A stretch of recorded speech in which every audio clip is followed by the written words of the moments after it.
Alors, rebonjour encore à vous. Dans cette section, nous allons voir mes conseils et les bonnes pratiques pour la création de votre page Facebook. Alors, déjà, il faut compléter tous les champs de votre page, surtout la section à propos, la section descriptive. Il faut vous assurer d'avoir bien renseigné vos informations et votre activité, de sorte que ce soit compréhensible pour vos visiteurs.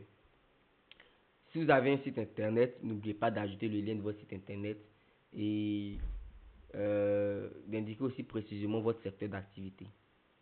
Alors ensuite, ce qu'il faut faire, c'est maintenir une cohérence visuelle. Ça veut dire quoi?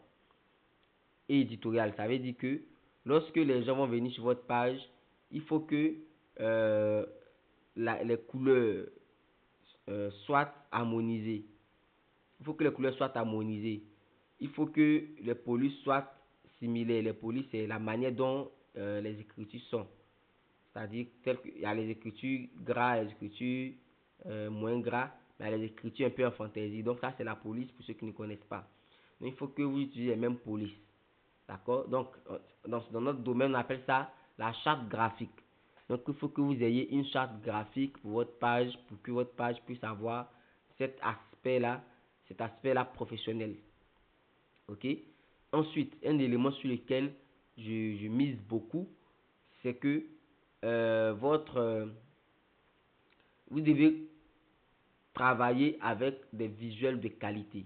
Donc les photos que vous allez mettre sur votre page, il faut que ce soit de qualité. Il ne faudrait pas que les photos soient pixelisées. Il ne faudrait pas que ce soit flou.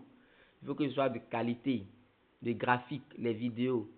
Il faut que ce soit professionnel. Parce qu'en ligne, les gens font confiance lorsque vous avez un truc de qualité. D'abord, avant d'essayer de vous contacter, ils vont voir est-ce que cette personne est professionnelle. Donc le professionnalisme, c'est ça. Le professionnalisme, c'est avoir des visuels de qualité, avoir des photos de qualité, aussi des vidéos de qualité. Donc tout ce que vous allez faire, il faudrait que vous puissiez miser sur la qualité de sorte que votre boutique puisse vous être rentable. Ok? Ensuite, dans un autre temps, vous devez avoir un calendrier éditorial. Le calendrier éditorial, c'est simple. C'est qu'est-ce que vous allez publier et à quelle heure vous allez publier. Vous devez définir ça en amont. Et vous devez être régulier dans vos publications. Donc vous devez publier régulièrement à un certain rythme. Si vous pouvez faire 3 publications par jour à 8 heures, à midi et peut-être à 18 heures, il faut que vous gardez le rythme des 3 publications par jour. Parce que c'est ça que votre audience va utiliser pour venir sur votre page souvent pour voir vos actualités. Ok? Ensuite, vous devez varier les types de contenu. Donc, parfois, vous devez faire des contenus avec du texte et une image. Parfois, vous pouvez utiliser des vidéos. Parfois, vous pouvez utiliser des infographies, des sondages. Vous devez varier du contenu. Ça, c'est même un cours de community management que je suis en train de vous faire. C'est tout ça là qui va donner l'aspect plus professionnel à votre page. D'accord? Et vous devez éviter, voilà, ça c'est l'erreur que les gens font. Vous devez éviter de publier seulement des offres payantes, c'est-à-dire des produits que vous vendez, tout. Vous pouvez par exemple publier du contenu informatif, inspirant, divertissant ou bien éducatif. Donc, du contenu qui va éduquer vos visiteurs sur les services ou les prestations que vous faites, ou informatif sur votre secteur d'activité, informer les gens et tout, ou des contenus divertissants. Ça permet aux gens de ne pas s'ennuyer sur votre page. Ensuite, vous devez interagir avec votre communauté. D'accord? C'est aussi très important. Dès que quelqu'un va cliquer pour répondre à un commentaire sous une publication, faites le maximum du possible pour répondre dans les minutes qui suivent. Même chose pour les messages privés. Lorsque vous allez recevoir les messages en inbox, soit sur WhatsApp Business, soit sur Facebook Messenger. Ok? Ensuite, vous devez encourager le dialogue en posant des questions ou en sollicitant des retours.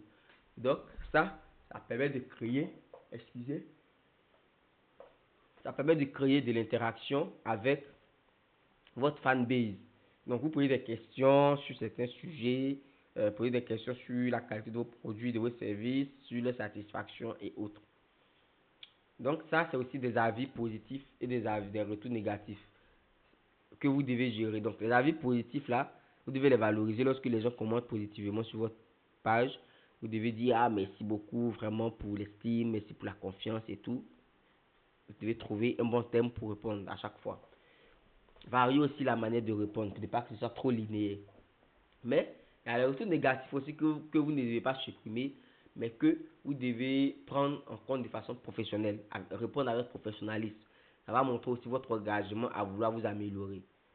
Ensuite, vous devez utiliser Facebook Insights. Facebook Insights, c'est l'outil des statistiques.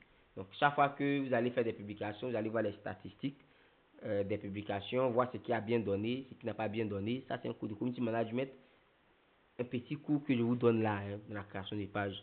Donc, ça va vous permettre de pouvoir ajuster dans le futur vos actions pour voir quelle publication a marché, quelle publicité n'a pas marché, ainsi de suite. Et optimiser en fonction de cela. Alors, vous devez mettre en place vos boutons d'action. Pour les boutons d'action, il y en a de plusieurs. Il y a l'objectif appelé, il y a l'objectif achat, l'objectif écrire sur Messenger. Il y a l'objectif aussi écrire sur WhatsApp. Moi, je préfère écrire sur WhatsApp. Comme ça, les personnes vous écrivent directement. Je le dis dans ma formation publicité Facebook. WhatsApp, c'est un moyen proche qui nous permet de nous rapprocher des utilisateurs. Parce que les gens sont beaucoup plus sur WhatsApp de nos jours. Donc, lorsque vous écrivez sur WhatsApp, vous avez la possibilité de les écrire et de rester en contact avec eux régulièrement. Ils voient plus rapidement vos messages. D'accord? Donc, je l'ai dit tout à l'heure, il faut aussi épingler les posts, les publications importantes. Alors, il y a des promotions clés que vous avez peut-être mis en avant, des actualités majeures, tout et tout. Donc, dès que vous finissez, vous allez épingler. Donc, on le voit aussi, on le verra du moins dans la formation pratique. Ensuite, neuvième point, je mise beaucoup sur la création de contenu de qualité. Vous devez apporter de la valeur ajoutée à votre audience. Je pense qu'avec ma formation copywriting qui est dans le même package, vous allez pouvoir créer des publications qui apportent de la valeur. D'accord? Et il faut que les gens ne s'ennuient pas sur votre page. Lorsqu'ils viennent sur votre page, il faut qu'ils puissent retourner toujours avec quelque chose de nouveau. D'accord? Vous devez mettre en avant les nouveautés que vous avez, les nouveautés comme produits, les nouveautés comme services, les nouveautés dans le parcours client et tout. Donc, vous pouvez présenter aussi votre savoir-faire pour vraiment varier le contenu. Et ensuite, il faut promouvoir la page, il faut lancer la publicité. Donc, ça, c'est plus détaillé dans le cours de 99 minutes, du moins, pour maîtriser la publicité Facebook. Donc, la publicité va vous permettre de pouvoir gagner beaucoup plus de visibilité. Donc, la page va toucher beaucoup plus de personnes.